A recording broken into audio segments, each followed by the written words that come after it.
رحمان الرحیم، السلام علیکم دوستو۔ تو آج میں آپ سے مخاطب ہوں ایک بات لے کر۔ مجھے ایک بات یاد آتی ہے، ہمارے سندھ کے ایک دانشور ہیں سائیں نصیر میمن صاحب۔ تو سائیں نصیر میمن صاحب نے کچھ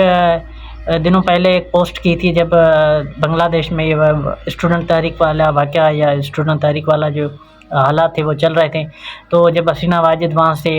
ہندوستان چلی گئی تھی، تو اس کے بعد جو مختلف تبصرے کیے گئے تھے سوشل میڈیا پر، تو ہمارے جو سائیں نصیر میمن نے ایک پوسٹ لکھی تھی۔ اس کا یہ کہنا تھا کہ میں آج سے کچھ سال پہلے کسی دوسرے ملک گیا تھا، باہر گیا تھا، تو مجھے وہاں پر ایک بزرگ بنگالی ملا، ایک بزرگ بنگالی، سینئر بنگالی تھا، وہ مجھے ملا تھا۔ تو ہماری جو بنگلہ دیش کے سیاسی امور پر اور ماضی کے جو حالات تھے اس پر، یا جو حال کے جو حالات تھے اس پر بھی بات چیت ہوئی۔ تو اس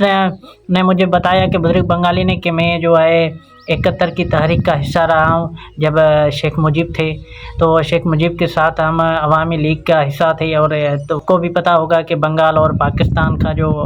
علیحدہ ہوا تھا بنگال، تو اس تحریک کا بھی اس بزرگ بنگالی نے کہا کہ میں حصہ تھا۔ تو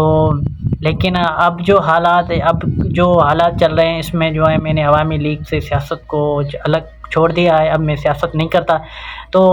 ہمارے جو نصیر میمن صاحب نے کہا کہ میں نے ان سے سوال کیا کہ آپ ایک سینئر سیاستدان رہے ہیں، آپ مجیب کے ساتھی رہے ہیں، 71 کی تحریک کا بھی حصہ رہے ہیں، تو آپ نے اب جو ہے کیوں سیاست چھوڑ دی؟ اب بھی جو ہے بنگلہ دیش میں حکومت جو ہے عوامی لیگ کی ہے، حسینہ واجد صاحبہ کی، اور وہ جو آپ کے ہے شیخ مجیب اس کی بیٹی ہے۔ تو اس شخص نے کہا کہ بات یہ ہے کہ ہمارے جو شیخ مجیب صاحب تھے وہ بھی بہت بڑے ضدی تھے، لیکن وہ ان دنوں حالات ایسے تھے، اور دوسری بات یہ تھی کہ وہ ہمارے بانی تھے، اس کے حد تک تو ٹھیک تھا، لیکن شیخ حسینہ واجد صاحبہ کے ساتھ ہمارا چلنا مشکل تھا۔ اس کی اصل وجہ یہ ہے کہ شیخ حسینہ واجد صاحب نے پارٹی میں ایک ڈکٹیٹرشپ قائم کر دی ہے۔ اب وہ کوئی بھی اگر پارٹی کا مرکزی رہنما کتنا بھی بڑا سینئر کیوں نہ ہو، اس کی پارٹی کے لیے کتنی بھی خدمات کیوں نہ ہو، لیکن وہ اس کی رائے کا کوئی احترام نہیں کرتی۔ اگر حسینہ واجد صاحبہ کوئی بھی فیصلہ کر دے، اگر کوئی بھی سینئر پارٹی کا رہنما جس کی بہت بڑی خدمات ہو پارٹی کے لیے، اگر وہ اٹھ کر کہہ دے کہ میڈم صاحبہ یا محترمہ جو آپ نے یہ فیصلہ لیا ہے یہ غیر رائے نہیں، یہ جو ہے اوقات ہی کیا ہے کہ آپ میری رائے کے خلاف اپنی رائے دیں، مطلب کہ اس پارٹی کے اندر صرف میرا حکم چلے گا، اور میرے حکم کے علاوہ اس پارٹی میں کوئی فیصلہ نہیں ہوگا۔